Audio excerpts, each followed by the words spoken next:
Hello and welcome back to Perspectives. On today's show, the story of the Muslim grooming gangs continues as pressure mounts on the British government to launch its inquiry and do something about it. But, as always, it's been up to the Sikh community to actually do anything about it.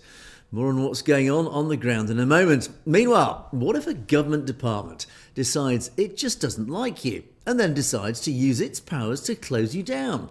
It doesn't let you access your own money to even buy a loaf of bread. You're not allowed to sell anything that you own.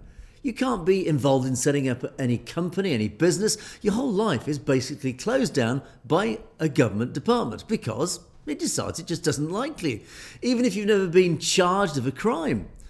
Well, you think we live in a free society? Think again, because that's what's happened to a British Sikh. More on that in a moment. And we have more from the Sarbat Khalsa 40th anniversary commemorations. And if you fancy learning to sing in Punjabi, then we've got a real treat for you at the end of the show, so do stay tuned for that. And, of course, we'll have loads of your comments at the end of the show, so, of course, do stay tuned towards the end of the show to run through those. Okay, let's get underway. Lots to get through this morning.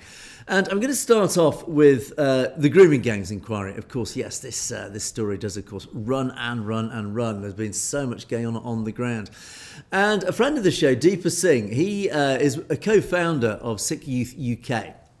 He's just written an article for Baz News, and of course, as regular viewers know, we do like to dip into Baz News on a regular basis because it does form a very good platform to portray and display many of the I suppose the issues are closest to the heart of the Sikh community, and always very well written, well researched, and written by key members of the community around the world. Anyway, Deepa has actually written, after all his work that he's been doing, of course his organisation, Sikh Youth UK, have been doing a huge amount of advocacy in many of these sorts of areas, particularly to protect women and the vulnerable in society, but obviously focusing in recent times on protecting women. We had those two awful rapes here in the UK that were clearly unambiguously hate crimes. Two ladies from the Sikh community were raped in the most dreadful manner. And so Sikh Youth UK, along with other organisations, many organisations in the community have been doing this, but they have actually gone around the Gurdwaras, delivered seminars to educate the families and members of the Sangat in how to protect their women, how to stay safe in society.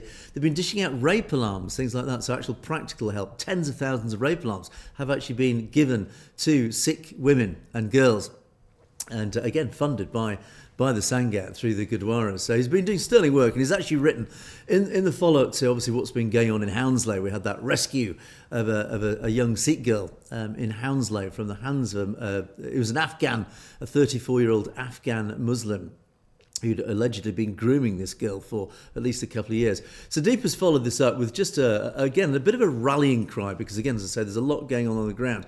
And once again, it has come down to the Sikh community itself to do something about this because, and I'm not going to rant now, I'll try and save my rant for a bit later, but basically, as will come out in this article, I'll go through this article, because the community, and all of us, not just Sikh community, all of us in the UK have been deeply let down by a government that is failing to protect its own people, and particularly to protect our young girls. And one wonders why Starmer has not taken action against this. And I'd refer back to many previous rants where I've made it very clear why I believe Starmer is trying to bury the truth. But anyway, let me go through this article so at least, again, you can get a flavour of what Deepa has to say. And again, it's a bit of a rallying cry once again to not just the community but to the country at large, saying we need to do something about this. And he starts off the article saying, reminding us that the Labour Party promised, how many promises has the Labour Party given us, has promised to begin a national public inquiry into grooming gangs. The UK last week was reminded why this inquiry must include Sikh voices, and this is an important point that he's raising, saying it's all very well launching an inquiry, but because a large part of this inquiry is going to cover the events and sadly too many crimes that have occurred in the Sikh community, you need Sikh voices who actually understand the nuances and the elements that are specific only to the Sikh community and Sikh girls, and why you need the expertise from the Sikh community to assist in this inquiry. He says, as the race report, this is a recent report, showed, for decades, British Sikhs have fought against this issue. Of course, as I said, back in the 1970s, British Sikhs were still highlighting what was going on. Relationships, by design, the relationships separate the target from their family. And I'm going to show you a video in a moment to give you an inside view, an insight. There's a video that's been released of an interview of the mother of the girl from Hounslow. I'm going to show you that in a moment, and it reveals in that interview key elements that were the alarm bells that highlighted what was going on. And this, again, I will show it as a message to those of you who are parents of daughters or have family members who are potentially vulnerable to this. There are warning signs, alarm bells that you do need to keep an eye out for, and I'll come on to that in a moment. But Deepa just sort of flirts with this issue by just at least giving a clue. Relationships separate the target from their family, isolating them. Last week in Hounslow was a prime example of this. She was a 16-year-old girl who left her family home to stay with a 34-year-old man. And she was actually 14. This is what makes it so... this is basically what makes it illegal. She was 14 when it first started, having been groomed by him for years. Our community reacted as it has always.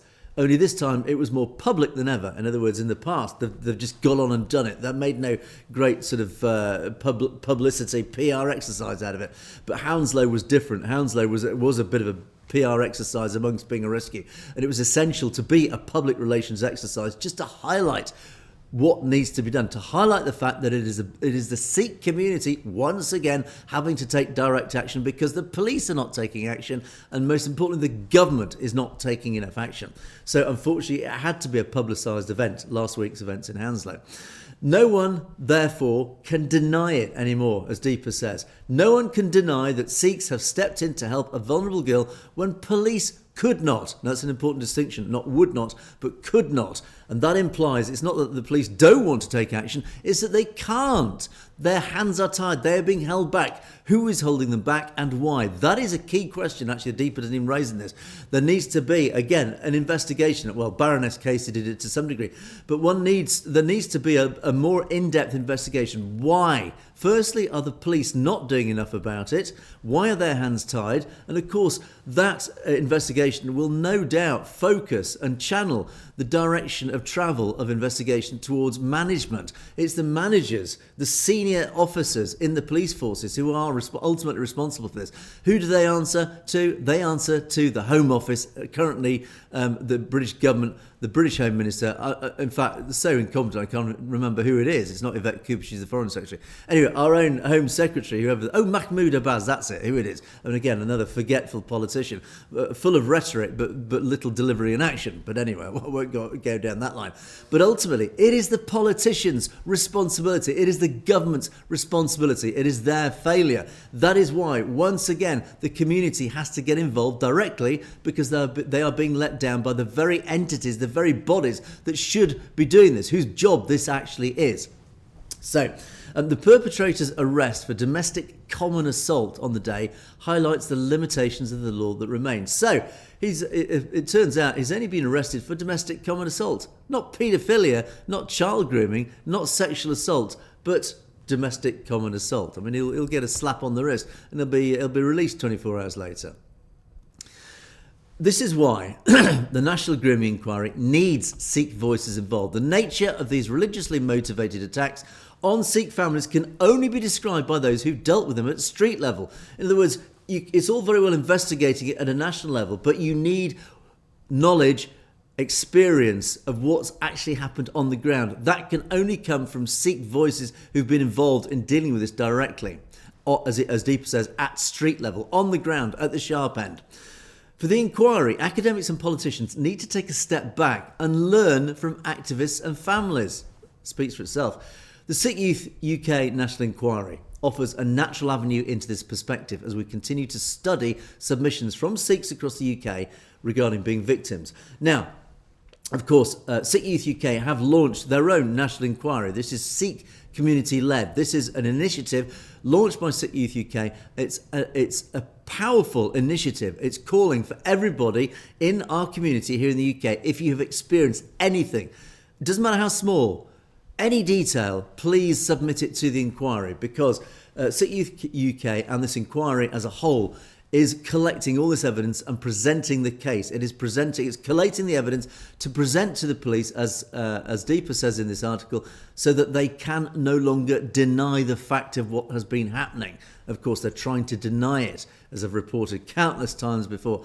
So do get involved. Please, please, please. If you know anybody who has potentially been groomed, or you yourself have been a victim, it doesn't even matter how slight or how subtle or how nuanced, if there's anything, any memory that you have of ever being inappropriately dealt with by a member of the Muslim community, a groomer, or even not even necessarily from the Muslim community, but by anybody, please report it to Sikh Youth UK's initiative and their national inquiry, because then that inquiry is basically doing the job of the government. The failure of the government is having to be substituted by Sikh Youth UK. But they ultimately will collect the data and present it to the British government. So there you go. Now you have no choice. Now you've got all the evidence. We know what the conclusions are. What are you going to do about it? So in other words, it's presented to the government with a case that they really cannot deny any further. As he continues, voicing the grassroots perspectives is vital. As a topic, at the mainstream level, it's become a political point, and he talks now about how this whole subject has just become this political pawn between either side of the political spectrum. As he says, both sides are obviously pushing their own agenda and using this as a tool just to push their own agenda. They don't really care about it. They're just using the subject and the issue just for their own nefarious political purposes. Right-wing politicians are really using it to win votes on the anti-immigration issue. Left-wingers are denying that grooming gangs exist just so to make sure that they don't upset their huge voting bloc. The Islamic community, which of course is a large voting bloc here in the UK. So it's vote banking, as it's called. In other words, the left wing, and of course that includes the Starmer government, don't want to upset the Muslim community by highlighting the fact that there is Islamic grooming gangs existing, because then the Muslims might stop voting for them and they might lose power. Oh dear, So again, you can start to see how the politicians are playing a game with this very issue, the very issue that is really the last thing you should be playing games with. And as Deepa says, for Sikhs, it's never been about anything other than basic safeguarding. It all comes back to, once again, the fundamental principles of being a Sikh, is that you are there, you exist in this life to protect the vulnerable, to stand up to injustice, persecution and oppression. And so ultimately, this isn't about even protecting Sikh girls, it's about protecting all girls from all paedophiles. This is what the Sikh community are doing with these initiatives. Of course, they're focusing on their own community for obvious reasons. The hardest part of that was getting people to recognise the existence of a threat in the first place, which often wasn't apparent until it was too late. And yes, of course, I didn't know this as a white guy from the white community. I didn't realise in the 70s and 80s that this was going on, because it wasn't happening to white girls, so the mainstream press, law enforcement, never mentioned it, never got heard about. But the Sikh community have known about this since the 1970s. They were highlighting this. I only subsequently discovered this, literally like a couple of years ago, that this has been going on since the 1970s, but nobody cared about it at government level or police level until it started happening to white girls. So that was been one of the biggest challenges for the Sikh community. Police and social services are unable to spot the red flags, which we can. And again, this comes back to why Sikhs need to be involved in this inquiry. It's not the same as the way mainly white underage girls were targeted by predominantly Pakistani members of grooming gangs in the northern towns like Rotherham, Rochdale and other towns like that. Although, yeah, they were similarly motivated by the religion, and that's a controversial statement, and I'm not going to endorse that statement. Ultimately, these are paedophiles and they exist in all communities, but obviously there is a pattern here that they are all Islamic, so there is an element of religion here. But ultimately, what Deepa is saying is that the way specifically in these cases that the children were coerced in the Sikh community, it did have a religious element to it. And they were coerced into the abuse, particular, for example, the Kaur to Khan issue, where they were forcibly converted or seduced into converting into Islam. So there is a religious element to this. And ultimately, this is quite different to the way that white girls were groomed by the same gangs. They use different methods. So what Deepa is saying, it's really important that Sikhs are involved in this inquiry and this investigation, because they can provide the nuanced differences, the subtle differences that the Islamic grooming gangs used specifically against young Sikh girls that was actually different to the way the methods that they used against white girls. And as he says, the safeguarding exists beyond the grooming issue. If Sikh pupils find themselves being seriously bullied, or Sevadars may end up outside of that school. Sorry, our Sevadars may end up outside of the school. When our women become targeted, last year we went to the Gurdwaras across the UK, and then he talks about the initiative where he handed out, and his team handed out, thousands of personal alarms and awareness material. The spate of racist attacks on Sikh women last year is part of a new issue, but still partly fueled by the grooming epidemic. This sense of injustice has turned into a national racist backlash. This is the unfortunate consequence of what's been going on again about the uncontrolled immigration issue, is that the backlash has been felt by all ethnic communities, but of course by the Sikh community, the one community in this country that has contributed so much to British society, that has integrated so magnificently into British society. You ask almost anybody in white British society, which community do you favour best, whatever that means, they're always going to choose a Sikh. Those who know Sikhs have always said Sikhs have been probably the best integrated, most contributory community in British society. Most British white people have not just nothing against the Sikh community, they are delighted to have the Sikh community in British society.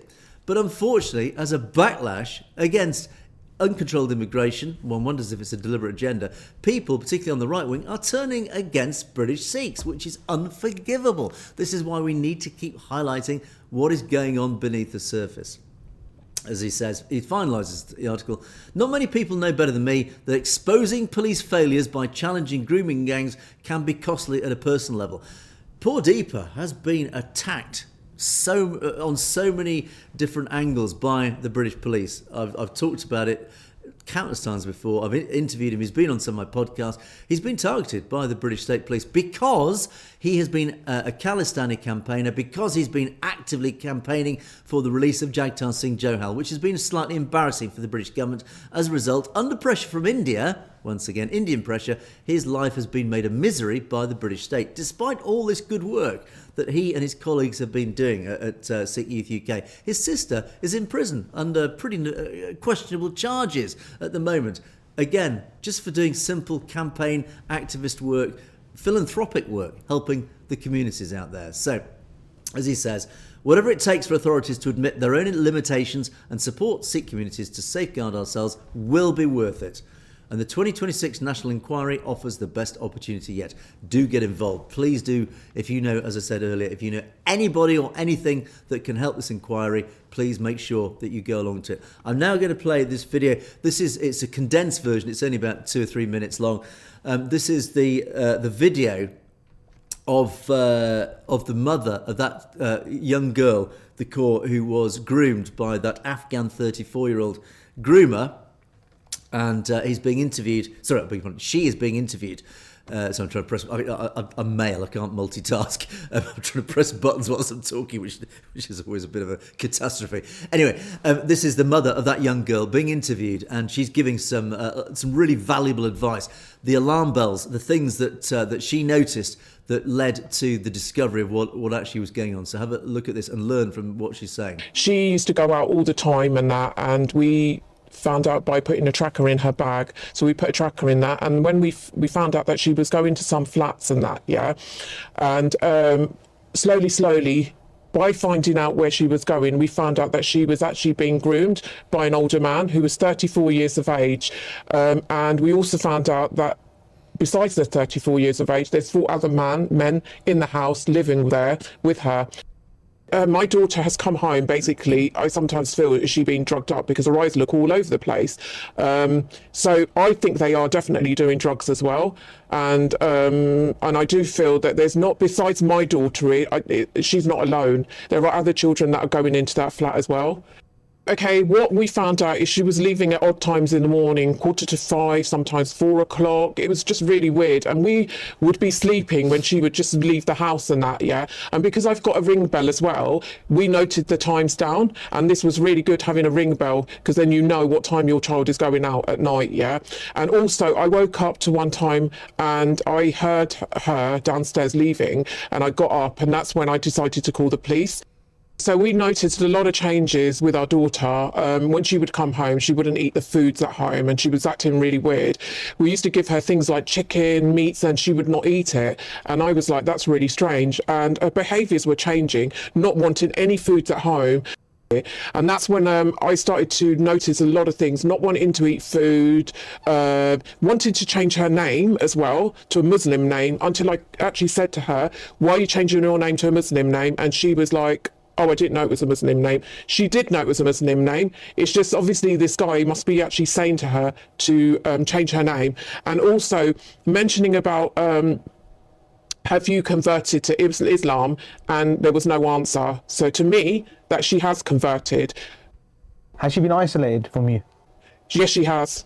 She has. Basically, she doesn't even stay at home and with us anymore. I feel like this guy is actually making her go to the flat all the time, and all she does is stay there. And I do feel that I've other people have actually said as well that he's hurting her as well. She's had many times she's come home with bruises on her body, on her face, on her arm. It looks like he's burnt her as well.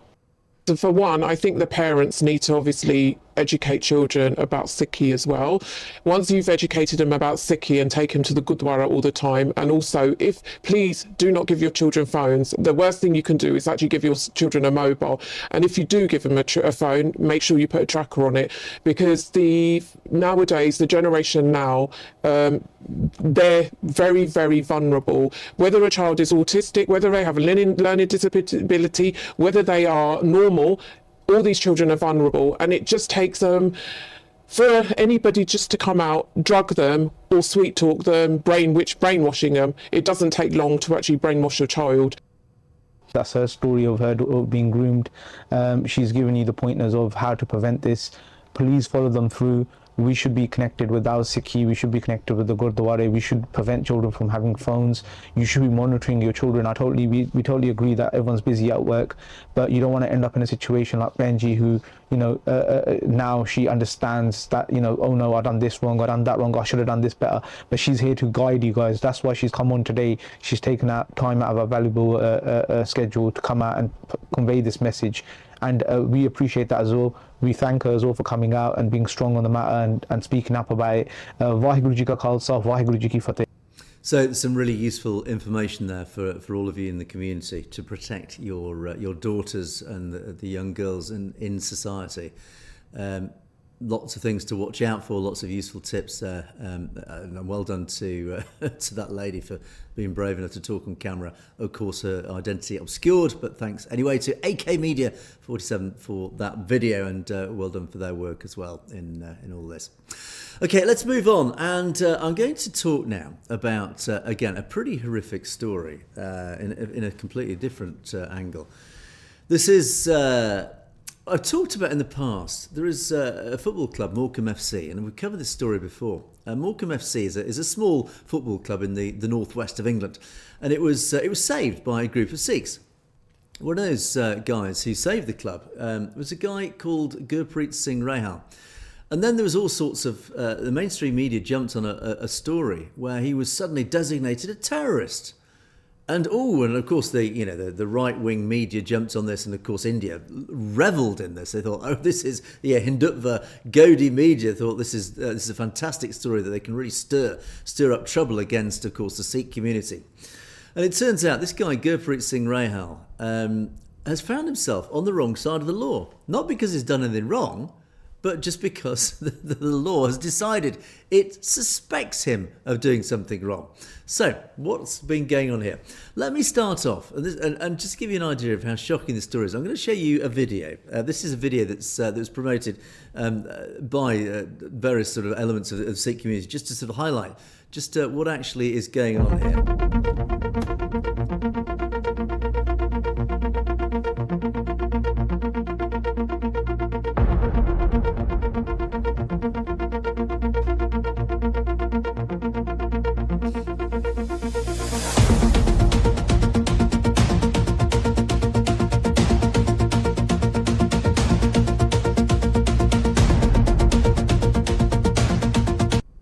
Okay, the poster at the end is talking about. Have I got it here? Here we go. That's the poster at the end. This is a conference that was held a couple of days ago to talk about this, because this issue is really, really serious. This guy, let me just flash down to, this is a press release by the UK government from the Treasury. The Treasury, seems a bit strange, they have said the British government has today announced an asset freeze and director disqualification against Gurpreet Singh Rahal, who was suspected, keyword, of belonging to organisations involved in terrorism in India. The Treasury, not the Home Office, not law enforcement, not the police, the Treasury assesses Rahal is involved in Baba Akali Lahar's terrorist activities, including promoting and encouraging, carrying out recruitment activities for, providing financial services to, as well as supporting and assisting those organisations, including through purchasing weapons and other military material. This is the Treasury, who's like our bank in simple terms. This is this country's bank. Says, you know what? We suspect, they suspect that Rahal is involved in terrorism. I mean, I'm struggling really to sort of almost speak with this, because it terrifies. I'm laughing because it sounds ridiculous. It sounds dystopian. But this is the British Treasury assesses, this is their word, assesses he's involved. Not proved, not convicted in a court of law, not sentenced by a judge, just, in their opinion, we assess he's involved. We assess, we suspect. These words are being used by the British government, and not even the police or anybody, but the Treasury. They suspect he's involved as a terrorist. All funds and economic resources in the UK owned, held or controlled by Rahal or Baba Akali Lahar are now subject to an asset freeze. They have basically frozen everything that he owns. His bank accounts, the Treasury has ultimate power. It can literally freeze your financial life. You can't get access to your bank account, anything. It says he's been subject to director disqualification sanctions, which means he basically can't now set up a company. He can't act as a director on anybody else's company. And it says today's action is the result of close collaboration between the Treasury and policing partners. Well, why haven't the police done anything about it? Why is this not coming from the police? Why have the police not charged him? If the police suspect that he is a terrorist, why isn't he charged? Why is he not now in a police cell charged with a crime? Why is he not being put in front of a judge?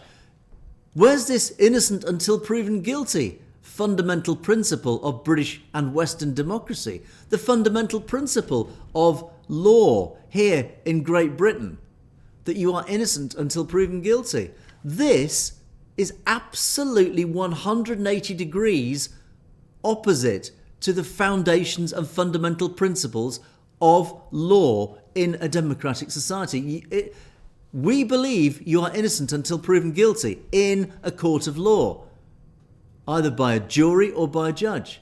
Rahal is suspected of a crime. No evidence, no proof presented to a judge, no sentence, no charge, etc. And yet he's been tried and convicted by the Treasury, and they've come up with their own sentence, their own arbitrary sentence. You know what? We'll freeze all his assets because we suspect he's guilty. And again, the arrogance of this demonstrates the government's determination to protect both national security and the peaceful communities affected by terrorism. Economic Secretary to the Treasury, Lucy Rigby, King's Council MP. She should know better, for God's sake. I'm ashamed that this woman is a King's Counsel. She says, we will not stand by while terrorists exploit Britain's financial system. Yeah, I'm with you, totally, absolutely. I will not stand by while terrorists exploit British financial system if they are convicted and proven to be a terrorist. Where's Rahal's conviction? Where's the proof? This landmark action, she says, shows we're prepared to use every tool at our disposal to choke off funding for terrorism. No, you're prepared to use every tool at your disposal to fly in the face of British law. terrorism wherever it occurs, whoever's responsible. The UK stands firmly with peaceful communities against those who promote violence and hatred. Yeah, I agree with that, as long as it follows the rule of law. And then it's backed up by what I would say a complete and utter abuse of the law. The Counter-Terrorism Sanctions EU Exit Regulations 2019 allow the Treasury to freeze assets of individuals suspected of involvement. This reminds me of the lawfare that's being used in India. The various acts, the Unlawful Activities Prevention Act is one that just immediately springs to mind, where law has been weaponised by a government to attack people it just doesn't like, people whose political beliefs it might not agree with. This is flying in the face of that. I'm absolutely horrified that this piece of legislation has been drafted, not just drafted, it's passed. This is legislation that exists, has been used in this situation, and it allows somebody who is suspected of involvement, not proven in a court of law, not allowed to represent himself to prove his innocence, but merely suspected by the Treasury. Not even the police, the Treasury, who is responsible for money. Nothing else, they're only responsible for money. They have no law enforcement capability. They have no investigative abilities to investigate terrorism. They are merely bankers, basically. They are money men. Politicians, most of them, actually. This is absolutely horrific. I'm terrified by this. This is a sinking into authoritarian rule, where a government, a department of the government that isn't even, again, related to terrorism or anything, it gets involved in it in a peripheral basis, but they are not the front line of fighting terrorism.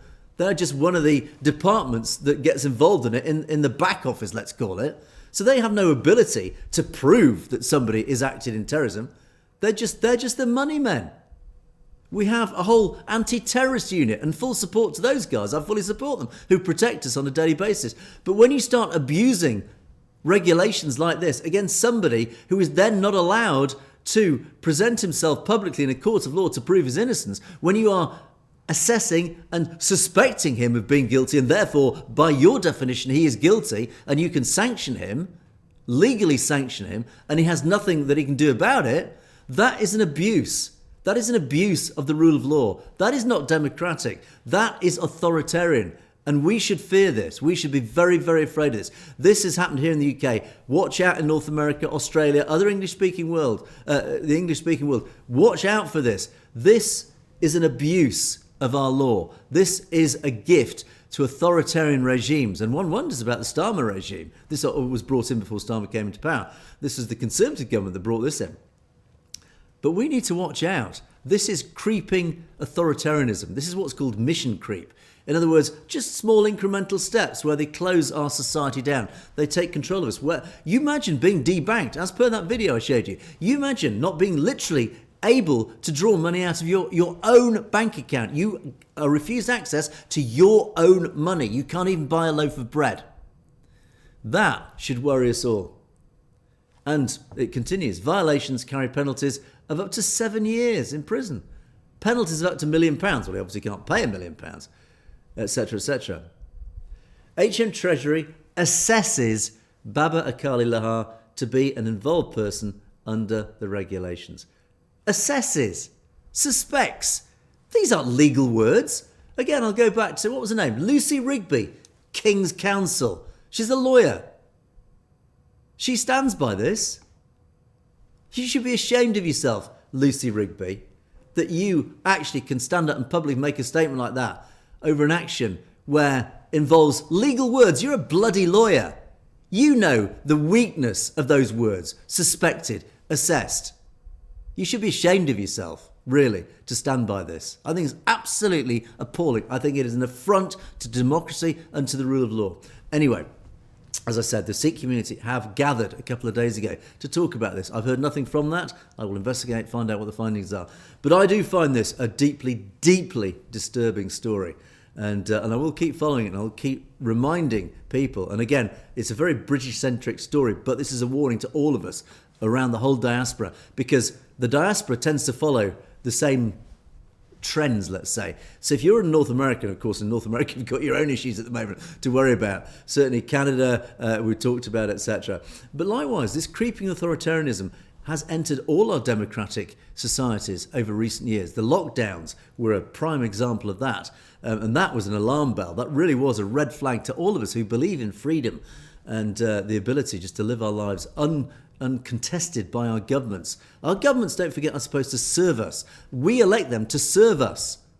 They're not elected to control us, and that is what this is all about. They are slowly but surely controlling us. Now, I'll caveat all this by saying I totally support our government and our intelligence agencies to fight against terrorism. There is a genuine threat of terrorism against all of us here in the West. We know primarily where that comes from, and we're all united in fighting that. We will all support our governments and their bodies that exist to protect us. We'll fully support that.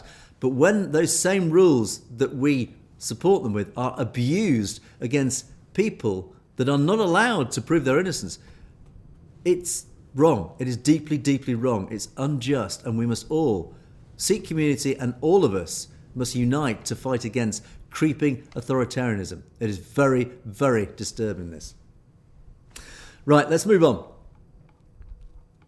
And I reported yesterday the 40th anniversary of the Sarbat Khalsa that happened in 1986. This was a deeply significant event of the late 20th century in the Sikh community, the global Sikh community. It was this really important, significant meeting where over 500,000 Sikhs gathered at the Akhil Takht in Amritsar at this event that was designed to decide the future goals for the community. It was designed to set up the various policies that would carry the community forward through those terrible years of the 1980s and 1990s to fight back against the increasing oppression of the community by the Indian government and, of course, the Indian state in all its forms. And, of course, it followed the events only, just over a year earlier of 1984, the genocide of 1984 and Operation Blue Star. It was the birth of the Khalistan movement. So again, this is why, and I say the birth, it was the official birth of the Khalistan movement, in the sense that, of course, the Khalistan movement had always been there, even since the days of the Sikh Empire.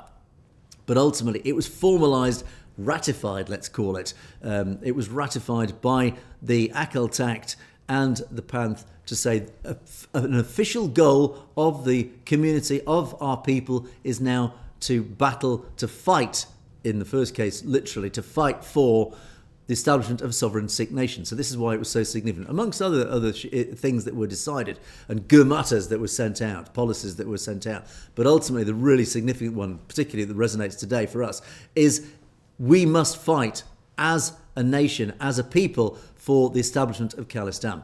Now, anyway, the 40th anniversary was a big event. Of course, lots and lots of events were held to commemorate that. Of course, across the UK, there were various events that were established to support this, and this included in Southall, the Gurdwara in Southall, Sri Guru Singh Sabha Gurdwara in Southall. I've got that right, hopefully. I've just changed some pictures up, so lots have come out now after that commemoration. Loads of people spoke at that. Here's some pictures just to give you an idea. One of the slight things I have to say, I noticed about these pictures, slightly disappointing. There's a lot of old faces there. Of course, many of these gentlemen there in attendance will remember the events of 1986. Who knows, some of them might actually have been physically there, I don't know. But certainly, those guys there will certainly remember. They'll remember 1984. They will also, of course, remember the terrible extrajudicial murders that occurred through the 80s and 90s. So these guys will be directly affected, and certainly their family members will be directly affected. And I dare say many guys there, sitting there, probably may well have been in Punjab during those terrible times. But as I say, the slight disappointment, there's lots of old faces. Where are the young? Maybe there's a reason for that, I don't know. If you know, or if you were there, let me know. But I'm very curious, why are there not enough young faces there? It's really, really important, and I stress this often, really important that we pass the knowledge, these stories down to the younger generation. They must continue this fight. They must continue the memories of the terrible oppression that occurred in Punjab over the late 20th century and continue obviously today. But they must be aware of their heritage, even here in the diaspora, whether it's North America, whether it's down under, wherever you happen to be around the world. You must ensure that the young generation know what happened. They must understand why the older generations are so passionate about these issues, why it's so important that they continue the fight, they continue to fight about these various issues, and particularly, of course, they continue the fight for Khalistan. So, as I say, the one thing I did notice was a lack of young faces. Who knows? Anyway, Dabindajit, another friend of the show, Dabindajit Singh, he's one of the executive advisors to the Sikh Federation.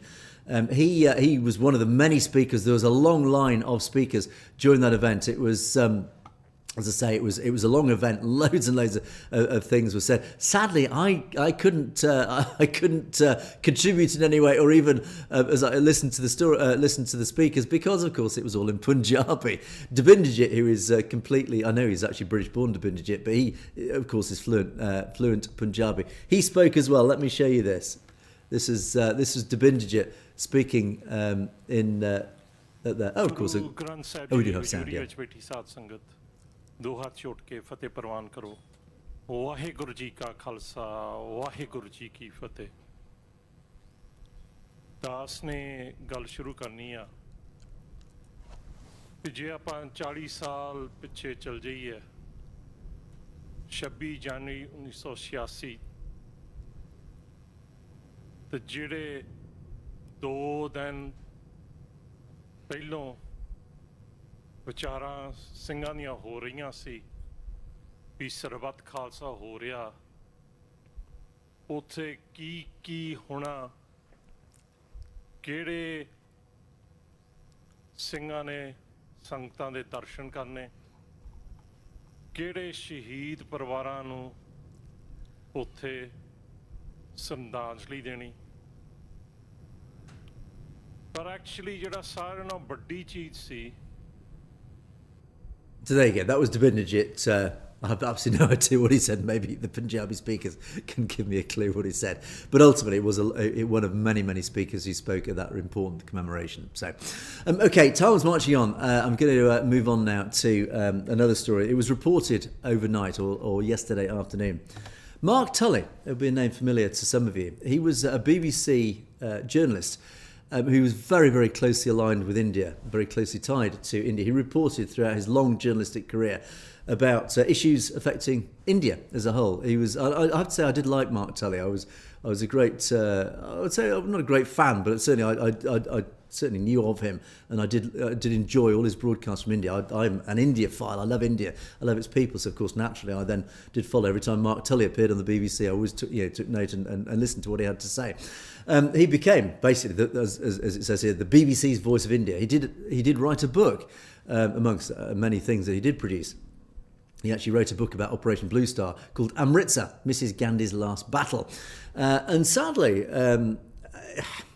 it does appear, and particularly certainly since I've been involved in the Sikh community, it does appear, and let's say the veils have been lifted from my eyes, that he wasn't quite as impartial as I just naturally assumed over the years that he was. I just thought he reported stories from India.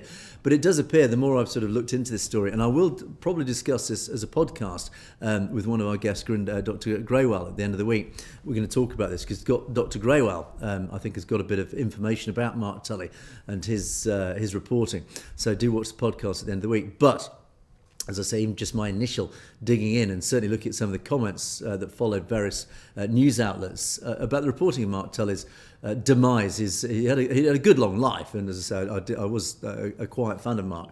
And he did some great work for the BBC, but ultimately he has been accused of not being totally impartial. Jaskaran Singh was one commenter who said Mark used to work with the RAW agencies, the intelligence agencies of India. In return, the Indian government and RAW kept him in a luxurious bungalow to live in Delhi for huge fees. So in other words, there is this accusation, and again, this is uncorroborated, it's unsubstantiated, but there are clearly people believe out there that he was bribed by the Indian government to report favourably. Now, one has to say in the context of what we know about the Indian government and the Godi media, it's actually quite likely. But anyway, Mankamal Singh, one of the activists on Twitter, one of the guys on Twitter who helps disseminate information and the truth, he said, he put his own comments on. He said that he was an informal advisor to Indira Gandhi, and he was one of India's most decorated foreign journalists. And for, of course, those in the community who lived through the events of 1984, they felt that his reporting, Tully's reporting, wasn't neutral. It often obscured the violence that we endured. Of course, praise has poured in. Of course, it would do. As I say, he's been a long-standing journalist. He did a lot of good work, I have to say, to try and balance things.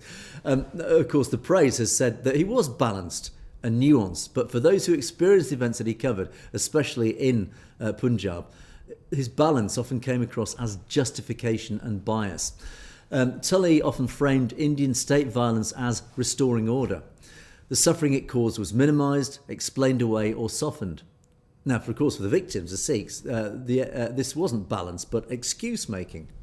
In hindsight, Mankamal says, Tully often read less like a journalist and more like a stenographer for the Indian state. He repeated its worldview, rarely challenging its core claims. A British broadcaster accent and institutional credibility were usually enough to silence doubt. In other words, people believed what he said because he spoke with a British received pronunciation accent. He was speaking on behalf of the BBC, so of course people took what he said as the truth. Unusually for a foreigner, Tully received India's Padma Shri and Padma Bhushan. These were state honours. As he says, state honours are rarely mysterious. When a journalist's work aligns with the state's narrative, recognition follows. State medals are not for neutrality, they're for usefulness. In other words, the accusation here is, well, it's pretty clear. Is saying he reported so well for the Indian government, in other words, reporting propaganda, aligning with the Indian government, that he was rewarded by state honours to thank him for standing up for the Indian state and essentially promoting the Indian state narrative. So it's sad to see this. As I say, I held Mark Tully up in high esteem, but clearly maybe he wasn't quite as balanced as people believed. Maybe, and it's understandable. Don't forget the BBC does operate in India. It has tried actually to remain impartial in India, but it's found ultimately in India you can't be, if you're a journalist, if you are a broadcaster, a news outlet in India, you cannot be impartial, because if you contradict the state narrative, if you contradict the government line, you find yourself either closed down or kicked out. The BBC found this recently. They did a very critical report of Modi a few years ago, and Modi's dogs set upon the BBC, and they closed it down. They withdrew it. They withdrew the report, and they now had to align with the state narrative. They can obviously push the boundaries, keep pushing and pushing, but ultimately they are still penned in by those boundaries set by the Indian government. You will not criticise us. You will then report what we allow you to report. Otherwise, you're out. You're kicked out of India. So unfortunately, the BBC has, like big tech, guilty of this as well. Big tech will close you down. We'll shut you out of India if you don't align with what we want. Satellite TV. We don't like satellite TV. We want you to ban satellite TV in India. If you don't, we'll kick you out of India. There you go. So all our social media, like many other outlets, banned in India because these bodies always bow down to the Indian government. They don't have the courage to stand up for their convictions. The BBC sadly included. They'll report it from outside India, but they won't do it within India itself because they don't want to get kicked out. It's a nuanced argument, the pros and cons. Anyway, don't have time to sort of go down that road. But anyway, but there you can see, sadly, I mean, rest in peace, Mark Tully. Thanks for all your sterling work. But sadly, it does appear maybe he wasn't totally impartial. But one, again, in his defence, I'm not trying to defend him for whatever reason, other than just trying to, again, bring a bit of balance to this discussion, is that he actually couldn't operate himself as a journalist. He's got a career at the end of the day. He had a career. He had to try and continue his career, his very good career with the BBC. And he knew, I think he clearly was aware, that if he held the Indian government to account and he countered the state narrative, he would himself get kicked out of India. He clearly was an India-phile. He loved India like me. He was very close to India and loved its people, loved its culture, loved everything about India. That's why he spent his life dedicated to reporting Indian stories.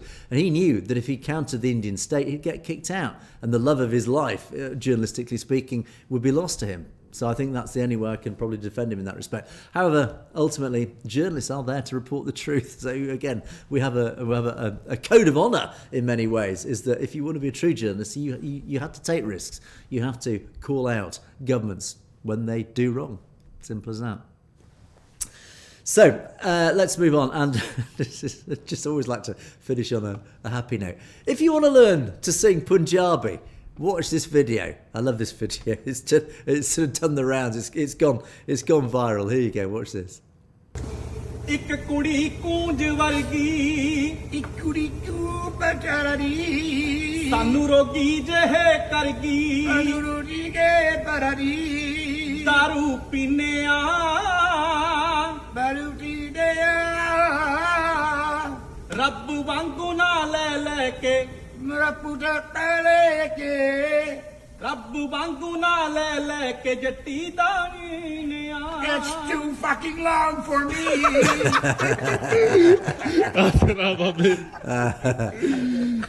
Awesome video. That I believe that was posted up on Pargat Singh Jolan's Instagram. He describes himself as a musician and a singer. I think that might be him on the right in the video. I don't obviously know who the guy on the left is. They're based in Abbotsford in BC in Canada, so I assume this is in BC. But I think that white guy did actually remarkably well. It's actually got a very good voice on him. So there you go. Anyway, just a bit of fun to finish off the news stories with.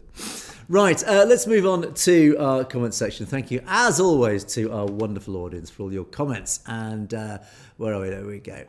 Right. Oh gosh, sorry, it's appeared on the wrong screen. There we go. There's been a few technical issues. It wouldn't be Perspectives without a few technical issues. Here we go. S. Bain starts us off. Chaos is a ladder. This is a very metaphorical piece of imagery. Chaos is a ladder. It ramps up. Yeah, it goes up step by step by step. And those orchestrators of chaos know this. They know that they can ramp up that chaos up this ladder step by step until a point where they feel it has served its purpose. And this is basically what my editorial about Trump's deliberate method of from chaos comes order. And S. Baines, yeah, I think you're on it. You understand the sort of the whole operation of this methodology of how to use chaos to break apart existing bonds so that they can be reshaped into new order. That was what it was all about. Sarbat Khalsa. If Mr. Trump's finished with Greenland, then it's the turn of India, leading to Khalistan. Indeed, yeah, this really was, I suppose, very much the theme of my editorial last week, is that Trump's methodology is, as I said, to break apart the old order, to create chaos deliberately, because you can't move from A to B in one single step. You've got to break apart those bonds, the old traditional bonds that you thought were set in stone, that you can't change. Because people say, oh, you can't get to point B because of all these bonds. Well, what does he do? He'll just blow them up. Then he'll say, now let's get to point B, because you can now reform them. And so, yeah, this is basically what the theme of the editorial was, is that, yeah, he's done Greenland. Well, pretty much done it by the sounds of it. So what's next? His now attention is going to turn to other regions of the world. He's done South America through Venezuela. He's done Greenland. So of course he is going to now look at the Asia Pacific region. China ultimately is in Trump's mind. China, I believe, is the one overwhelming priority in Donald Trump's mind. It's sitting there at the front of his head, thinking, I need to take every action I can to combat a future threat from China. And as I said in that very editorial, yeah, India forms such an integral, fundamental part of his strategy going forward. India, as it stands as a nation under one banner at the moment, has proven to be an unreliable ally. It has its historical ties to Moscow. So what can Trump do about that? Well, he clearly can't persuade Modi to align with the West. He's tried. Previous administrations have tried for years. They've tried every method. They've tried carrot and stick. And they don't seem to be working. Narendra Modi has proven himself he will cherry pick the sides which suit him best. You can't blame him for that. But ultimately, that doesn't serve Western interests. So what's Trump going to do? I believe it might be in Trump's interest, and therefore the West, and certainly the US's interest, to break India up. To break it up brings Khalistan. So as I said, it's all about looking at the geopolitical issues and why Khalistan is an inevitability. So thank you, Satnam. I think you're on that. Narendrajit Singh Saini. Trump's asking to Canada to merge with the USA. What will happen to the Commonwealth, the King of England? And then followed up by Swagwellers. James has left the chat inside chat there, of course, sadly, yes. James, who no doubt would have a few opinions, a few perspectives on this fact. Trump asking Canada to merge with the USA. I did hear the other day, and I may be wrong, maybe our Canadian viewers can correct me on this. Did I hear that Alberta is holding a referendum, or there is a movement to hold a referendum in Alberta to actually become the 51st, was it 52nd state of the United States. Maybe I misheard that, but certainly that's pretty significant if it is. Would Canada merge with the United States? I think Donald Trump would love that. Clearly, he's made overtures to Canada, saying you should become part of America. You're much better off financially, economically, of course, defensively, and certainly Trump clearly has this ambition to unite that whole Western Hemisphere, the whole Americas, South, North, and of course Greenland, into one golden dome, as he called it, one hemisphere on this planet that he then can protect from the United States. So there is actually an argument to go for that. Of course, the Canadians, I think, probably have different opinions on that one. They may think it's maybe not really the direction they want to go in. Sadly, I think James again would have a few comments on that. I'm sure he would no doubt would use a few choice, fruity words to talk about that. If Canada did merge with the United States, as you say, Narendra, the King of England would be deeply upset. The British people would be deeply upset because, of course, Canada, our friends, our cousins across the water, they form part of the Commonwealth. The Commonwealth is a layover, of course, of the British Empire. But ultimately, in the 21st century context, it's an alliance now. It's a partnership. There's no sort of rule. The King technically does rule over Canada. In practice, he doesn't rule over Canada. He's just a figurehead. He's a symbol. And he's a constitutional symbol. And it would be deeply sad if Canada and other countries like Australia threw off the British monarchy as their head of the Commonwealth and their head of state, constitutional head of state. It would be deeply sad because it ensures that our ties between our English-speaking nations like Canada, like Australia, New Zealand, etc., something would be lost. And of course, we respect British people. The British state, it's not the British people. The British state, of course, respects the sovereignty of all those nations, of the Commonwealth nations. And as I said, the Commonwealth now exists more as a group of friends, partners, affiliates. It's not about one ruling over the other. I think that's more the practical reality of it. Of course, the Republican parties who do want to kick off the King and previously Queen Elizabeth, who want to kick off the British monarchy from being their state symbol. I understand it. Why should you have it? But ultimately, it's still a bond of friendship. It's a tie that is historic and it's deep and it's important in a symbolic way more than anything else. Anyway, everybody's got their own opinions, their own perspectives on that. James, I'm sure, would be deeply, deeply concerned if Canada did go down that road of kicking out the head of state, the British head of state. Right. Apologies for some reason. This I can't sort of flick between the comments pages smoothly, so I'm going to have to do this each time. Mohan Singh, I appreciate your knowledge of Sikhism, as you say, your extraordinary personality. Thanks for your service. It's a pleasure. Thank you. Thank you for your lovely comment. And I'll put this up because Amandeep weighed in. Come on, Amandeep, calm down. Don't you know how to write? Just calm your jets, Amandeep. Look, many people who comment on our channel, English is their second language. And even I make spelling mistakes. I'm a pedant. I hate spelling mistakes, but even I make mistakes when I write stuff on social media or on the public domain. So just calm down. And as Stacey says, look, it may have been autocorrect. It might have been somebody literally phonetically writing how they pronounce it, Sikhism. In other words, just calm down. A lot of Indians do pretend to be daft to think Khalistanis can't spell, read or write. They're the fake ideas. This is another angle on this. Stay Safe actually thinks maybe this person actually might be Hindutva, deliberately making mistakes to make Khalistanis appear to be illiterate. I don't think that is the case, but in other words, just be aware. But ultimately, the message here is, firstly, thank you, Mohan Singh, for your very kind comment. And Amandeep, I'm a pedant too, and I hate seeing mistakes, but ultimately, calm down. It was a nice comment. Let it go. Don't be so pedantic. That's coming from a pedant. Right, next set. Punjab. Good afternoon, Angus. This is it's a good question. Why don't you invite guest presenters? I do. Well, of course, we had James, and for various budgetary reasons, we had to sadly let James go. Hopefully temporarily. Hopefully James will come back. But yes, I've put the call out. If you want to appear with me on Perspectives. If you are opinionated, if you are not afraid of appearing in front of the camera, and don't forget, we're not live yet. We will be. I'll get around to it eventually. But ultimately, it's pre-recorded, so it doesn't matter. You know, if you're afraid and you make mistakes, don't worry. We'll cut. We'll take it again.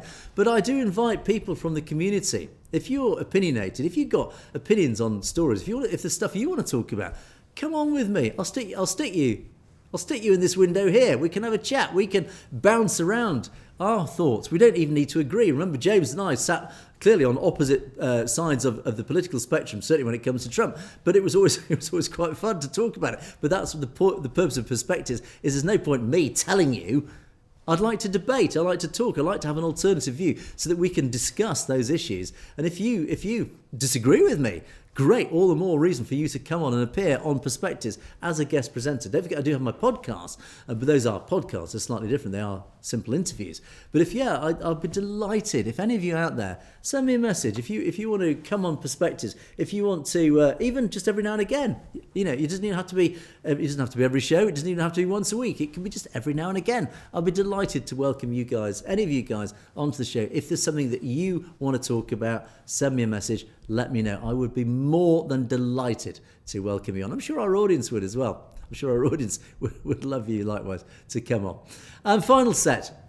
Hardal Singh, one of our regulars, talking, which thanks, Angus, for the wonderful show. Well, thank you for your wonderful comment. The truth is the truth in your show. It is. That's exactly why I'm here. As I said earlier in the show, we exist to spread the truth. That is why you guys need to get out there and get more people to watch the show, particularly in India. We need more people in India and the Punjab to watch the show for that very reason.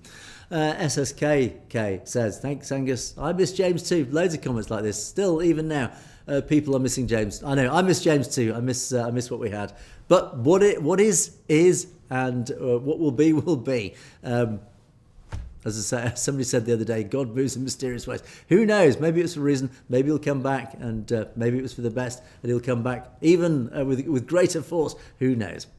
Bruce Ram. I put this up because actually my Punjabi and my knowledge has increased because I now recognise these phrases. Bole Sonehal. I get goosebumps when I hear the great crowds shouting Bole Sonehal. It's fantastic cry. And Sat Sri Akal, of course. Those who chant shall get blessed. True is the Lord. So thank you, Bruce Ram, for reminding me of these great cries, which I have now learnt over recent years.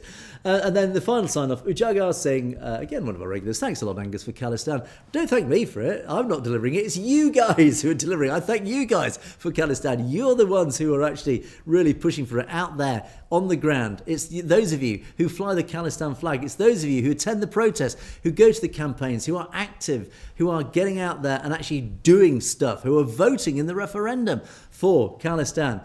I'm just here merely I'm the messenger. I'm helping to tell you all that you're not alone. All of you who support Khalistan, whether you are in the Punjab, whether you're in Malaysia, whether you're in New Zealand. I know all of you guys out there in all these far-flung parts of the planet who are pro-Khalistan. You are not alone. I exist purely to remind you and tell you guys I am the conduit through which you all tell me the information. I pass it back to the whole saying out the whole community to say, guys, you're not alone. There is a huge movement who believe in this concept of Khalistan. Satpal Singh and Pizzeria Piccolina, I did that because I love your name, as they both said, Khalistan Zindabad, we are not alone. There are millions now of us, both in the Punjab, millions in the Punjab, absolutely unambiguously millions in the Punjab who support the concept of Khalistan. And of course, millions outside the Punjab, out in the diaspora, support the whole concept of Khalistan. So Khalistan Zindabad indeed. And on that wonderfully positive note,